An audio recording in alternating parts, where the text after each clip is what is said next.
ഇന്നത്തെ case study Saneesh ദാസിനെ കുറിച്ചിട്ടാണ്. Saneesh Das artist makeover സ്റ്റുഡിയോൻ്റെ ഫൗണ്ടറാണ്. മാത്രവുമല്ല, ഞാൻ എൻ്റെ മുന്നത്തെ ഒരു വീഡിയോയിൽ ഡോക്ടറേക്കാൾ കൂടുതൽ ഫീസ് മേടിക്കുന്ന പ്ലസ് ടുകാരൻ എന്ന് പറഞ്ഞൊരു വീഡിയോ ചെയ്തിരുന്നു. അത് ഈ സനീഷ് ദാസിനെ കുറിച്ചിട്ടായിരുന്നു. സനീഷ് ദാസിൻ്റെ പ്ലസ് ടു കഴിഞ്ഞ് അദ്ദേഹം ഗുരുവായൂരൊരു ഗ്രാമത്തിൽ നിന്നും ഇന്ന് കേരളത്തിലെ ഏറ്റവും കൂടുതൽ ഓഡിയൻസ് ബേസുള്ള സെലിബ്രിറ്റികളൊക്കെ സ്റ്റൈലിസ്റ്റാണ് സനീഷ് ദാസ്. സനീഷ് അപ്പോൾ കൊച്ചിയിലേക്ക് കൂടി എക്സ്പാൻഡ് ചെയ്യാനുള്ള പ്ലാനിലാണ്. അതെ അതെ. അപ്പോൾ എൻ്റെ ഒരു കാര്യമായിട്ടുള്ള ഒരു ക്വസ്റ്റ്യൻ, ഇപ്പോൾ പ്ലസ് ടു ഒക്കെ കഴിഞ്ഞ് നിൽക്കുന്ന സമയം കൂടിയാണല്ലോ, എഡ്യൂക്കേഷണൽ ക്വാളിഫിക്കേഷനും നമ്മുടെ ഇൻകം ഇപ്പോൾ ഒരു ഹൈ ഇൻകം സ്ക്വാഡിന്റെ ഭാഗമാണല്ലോ. അപ്പോൾ നമ്മൾ ജനറേറ്റ് ചെയ്യുന്ന ഇൻകവും തമ്മിൽ എന്തെങ്കിലും സിമിലാരിറ്റീസ് ഉണ്ടോ? എൻ്റെ അഭിപ്രായത്തിൽ എൻ്റെ ഒരു കമ്മ്യൂണിറ്റിയിൽ എൻ്റെ ഒപ്പം പഠിച്ചു വന്ന പലരും പല മേഖലയിലുണ്ട്. ഡോക്ടേഴ്സ് ഉണ്ട്, ആർക്കിടെക്ട്സ് ഉണ്ട്, അങ്ങനെ ഒരുപാട് മേഖലയിൽ ഉണ്ട്. പക്ഷേ ഞാൻ ആ ഒരു സമയത്ത് ഞാൻ ഫോക്കസ് ചെയ്തത് എൻ്റെ സ്കില്ലിൽ മാത്രമാണ്. അപ്പോൾ അത് എന്നെ ഒരു വലിയൊരു ലെവലിൽ എത്തിച്ചിട്ടുണ്ട് എന്നാണ് എനിക്ക് തോന്നിയിട്ടുള്ളത്. എഡ്യൂക്കേഷൻ വേണം, ഒരു ബേസിക് എന്തായാലും വേണം. പക്ഷേ സ്കില്ല് അതിനായിട്ട് കുറച്ചും കൂടി ഒരു ഈ സനീഷ് ദാസിൻ്റെ ഈ ഒരു ട്രാൻസ്ഫോർമേഷൻ, ഈ ജീവിത സ്റ്റോറിയിൽ നിന്നും സാധാരണ ഒരാൾ പഠിക്കേണ്ട 3 പാഠങ്ങൾ മാത്രമാണ് ഈ വീഡിയോയിലൂടെ നമ്മൾ ഷെയർ ചെയ്യുന്നുള്ളൂ. പ്രാക്ടിക്കലി ഇംപ്ലിമെൻറ്റ് ചെയ്യാൻ പറ്റുന്ന മൂന്ന് എക്സ്പെരിമെൻ്റൽ ലെസൺസ് മാത്രമാണ് ഈ വീഡിയോയിൽ ഷെയർ ചെയ്യുന്നത്. അതിൽ ഒന്നാമത്തെ ഒരു ലെസൺ എന്ന് പറയുന്നത്, സനീഷ് ദാസ് ഫോക്കസ് ചെയ്തൊരു point, focus on what would not changing. Plus two കഴിഞ്ഞപ്പോൾ സനീഷിൻ്റെ ഫ്രണ്ട്സൊക്കെ സ്കോപ്പ് നോക്കി പോയപ്പോൾ ഏതിനാണ് ഇനി കൂടുതൽ, ഏത് കോഴ്സാണ് കൂടുതൽ സ്കോപ്പ്, ഏത് കോഴ്സിനാണ് കൂടുതൽ സാധ്യതയുള്ളത് എന്ന് തിരഞ്ഞു പോയപ്പോൾ സനീഷ് ദാസ് നോക്കിയത് ഏതൊക്കെ കാര്യങ്ങളിലാണ് എന്നും ചേഞ്ച് ചെയ്യാതെ, കോൺസ്റ്റൻ്റ്ലി ചേഞ്ച് ചെയ്യാതെ ഒരു 10 വർഷം കഴിഞ്ഞാൽ കൂടുതൽ ഡിമാൻഡ് ഉണ്ടാകുന്ന ഇന്ന് നിലനിൽക്കുന്ന കാര്യങ്ങൾ ഏതൊക്കെയാണെന്നാണ് സനീഷ് ചിന്തിച്ചത്. അപ്പോൾ സനീഷിൻ്റെ നാട്ടിലൊരു ചെറിയ മുടിവെട്ട് കട, സലൂൺ ഉണ്ടായിരുന്നു. അവിടെ എന്നും തിരക്കാണ്. കാരണം അയാൾ ഹൈലി സ്കിൽഡ് ആയിട്ടുള്ള രാമേട്ടൻ എന്ന് പറയുന്ന ഒരാൾ. അദ്ദേഹത്തിൻ്റെ കൂടെ സനീഷ് എന്ന് പോകുമ്പോൾ 10 വർഷം മുന്നേ സനീഷ് ദാസിൻ്റെ ചെറുപ്പത്തിലും അവിടെ വളരെ തിരക്കാണ്, ഇപ്പോഴും തിരക്കാണ്.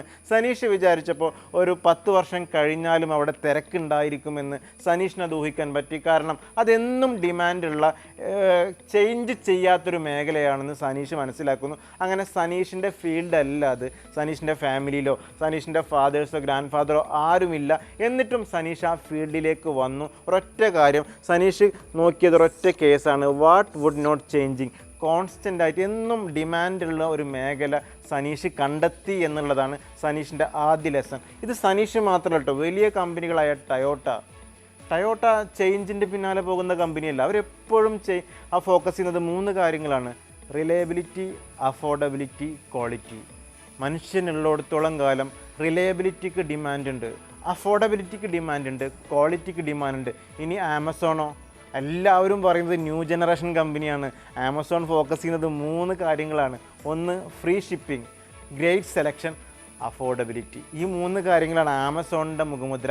അത് തന്നെയാണ് ആ സനീഷ് പ്ലസ് 2 മാത്രം പഠിച്ചിട്ടുള്ള സനീഷിൻ്റെ ഫസ്റ്റ് ലെസൺ അതായിരുന്നു, focus on what would not changing. രണ്ടാമത്തത് സനീഷ് പോയത് basic first, specific later. Basic first. ആദ്യം തന്നെ വലിയ ആർട്ടിസ്റ്റ് എന്ന് പറയുന്ന മേക്ക് ഓവർ സ്റ്റുഡിയോ പെരിന്തൽമണ്ണയിലും കൊച്ചിയിലും തുടങ്ങണമെന്ന് മാത്രമൊന്നുമല്ല, ആദ്യം ആ സ്കില്ല് ഉണ്ടാക്കിയെടുക്കുക, ബേസിക്കിൽ ഫോക്കസ് ചെയ്യുക, അതിനുശേഷം പടിപടിയായി നോക്കുക. അങ്ങനെ സനീഷ് ഗുരുവായൂരിൽ നിന്ന് തുടങ്ങിയ സ്ഥാപനം പിന്നീട് എടപ്പാളിലേക്ക് അതിൻ്റെ ശൃംഖലകൾ വന്നു. സനീഷിനൊരു ഘട്ടത്തിൽ ആ തുടങ്ങിയ സ്ഥാപനം ഉപേക്ഷിക്കേണ്ടി വന്നപ്പോഴും സനീഷിന് കൈമുതലായത് സനീഷിൻ്റെ സ്കില്ലായിരുന്നു, ബിസിനസ്സല്ല. എത്ര ബിസിനസ്സൊക്കെ പൊളിഞ്ഞാലും ഇന്നും സനീഷിൻ്റെ കോൺഫിഡൻസ് എന്ന് പറയുന്നത് തൻ്റെ കയ്യിലുള്ള സ്കില്ലാണ്. അത് വെച്ച് എത്ര ബിസിനസ് ബിൽഡ് ചെയ്യാനുള്ള കപ്പാസിറ്റി, കോൺഫിഡൻസ്, ആത്മവിശ്വാസം സനീഷിനുണ്ട്. അതുകൊണ്ട് തന്നെ ബേസിക്കിലെന്നും ഫോക്കസ് ചെയ്യുക, സ്പെസിഫിക്. പിന്നെ എങ്ങനത്തെ സ്ഥാപനം വേണം, അത് എത്ര വലുതായിരിക്കണം, അവിടെ എന്തൊക്കെ സർവീസ് വേണം, അതൊക്കെ സ്പെസിഫിക് ആണ്. അത് പിന്നീട് ഡെവലപ്പ് ചെയ്യുക എന്നുള്ളതായിരുന്നു ബേസിക് ഫസ്റ്റ്, സ്പെസിഫിക് ലേറ്റർ. മൂന്നാമത്തെ പോയിൻ്റ് വളരെ ഇമ്പോർട്ടൻ്റ് ആയിട്ടുള്ള പോയിൻ്റാണ്, മേക്ക് ഓഡിയൻസ് നോട്ട് ഫാൻസ്. സ്റ്റാർസിന് എപ്പോഴും എന്തുണ്ടായിരിക്കും? ഫോളോവേഴ്സ് ഉണ്ടായിരിക്കും. സൂപ്പർ സ്റ്റാർസിന് ഫാൻസ് ഉണ്ടായിരിക്കും. ഫോളോവേഴ്സിൻ്റെ പ്രത്യേകത എന്താണ്? നമ്മളെക്കാൾ കഴിവുള്ള, നല്ല കപ്പാസിറ്റി ഉള്ള വേറൊരാൾ വന്നാൽ ഈ ഫോളോവേഴ്സൊക്കെ അങ്ങോട്ട് പോകും. ഫാൻസിൻ്റെ പ്രശ്നം എന്താ? ഫാൻസ് സൂപ്പർ സ്റ്റാറിനെ ബ്ലൈൻഡായിട്ട് ഫോളോ ചെയ്യുകയാണ്. അന്ധമായിട്ട് അവർക്ക് സൂപ്പർ സ്റ്റാറിൻ്റെ കയ്യിൽ വരുന്ന തെറ്റും ശരിയും ഒന്നും നോക്കാതെ അവരെ ഫോളോ ചെയ്യേണ്ട ഗതികേടാണ് ഫാൻസിന്. പക്ഷേ ഓഡിയൻസ് അങ്ങനെയല്ല. ഓഡിയൻസ് നമ്മൾ പറയുന്നത് കേൾക്കാൻ കാത്തിരിക്കുന്ന ഒരു കമ്മ്യൂണിറ്റിയാണ്. അങ്ങനെ നിങ്ങൾക്ക് ഓഡിയൻസ് ഉണ്ടായാലുള്ള ഗുണം എന്താ വെച്ചെങ്കിൽ നിങ്ങൾക്ക് മൾട്ടിപ്പിൾ ബിസിനസ്സിലേക്ക് മാറാം. കാരണം അവർ നിങ്ങളെ കേൾക്കാൻ തയ്യാറാണ്.